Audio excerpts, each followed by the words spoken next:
Hey, good evening, everyone. Brian Hoops from Midwest Market Solutions, and our look at our closing commentary here. Wednesday, it's April the 22nd, and I want to look at the wheat market here because it's giving us some signals.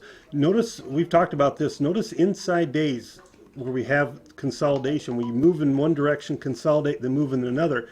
And our last best example is probably this double inside day here where we had kind of a high up close, down close, and then the market really fell out of bed. And that is almost the exact same pattern that we had here. We had a poor close on Monday, consolidation Tuesday, consolidation, but a down close on Wednesday. And this market here, I think, has absorbed some, probably some bullish type news this week, and now is starting to give some of this market back. So if we take out this, for sure, I think you want to look at these two lows. Here, you take out these two lows, the market really took off and dropped. And the same thing here. If you take out, 495 and a quarter, which would be Tuesday's lows, that would take out Wednesday's lows, Tuesday's lows. We could see a market drop here sharply. Support comes in at the lows from this last week at this 472 and three quarters area. Then again, this low here at 67 and three quarters.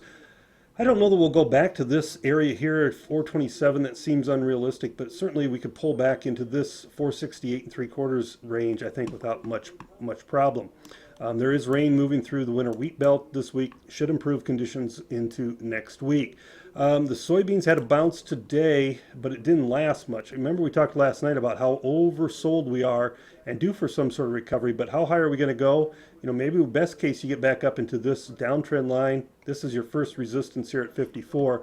The market to watch, I think, is the soybean meal, because we had that bounce, but then today we closed back lower. Now, if we're oversold enough, I think even with a lower close, you should see higher prices tonight and into Thursday. Maybe go back up and test this highs, this side-by-side high here. These side-by-side highs usually are taken out, so that's 298.8. Should take that out, but maybe rally back up into this range here.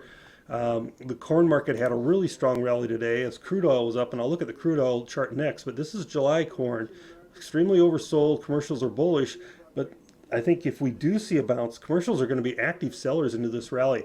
Your first resistance is 31 and a quarter, and then you've got, your will trend indicator, 32 and three quarters. You've got a huge cluster of resistance right here at this, very top end, 39 and a half. So a lot of selling, I think, will take place in here, and you can extend this, this low as resistance at 38. I don't see how corn is going to get above 38 at this time without a weather threat. The low is 309.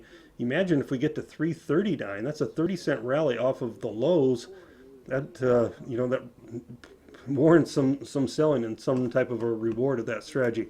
Here's the crude oil chart that we talked about.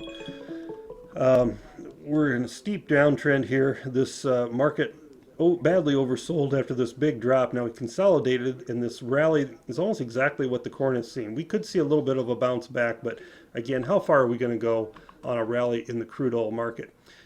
Cattle had a down day, especially this April contract. Really fell out of bed, sharply lower today. We could see this market continue to work lower under the weight of some cash trade, I think. I certainly wouldn't be surprised. We've been wanting to sell a rally in the June and the August contract. If we get back into this above 90 to 95 in the June, and we get August back up here, into the 95 to 100, certainly warrant some put options. Look, we're getting overbought on this cattle, and that's why I wanted to get some protection in place, especially in the June contract here.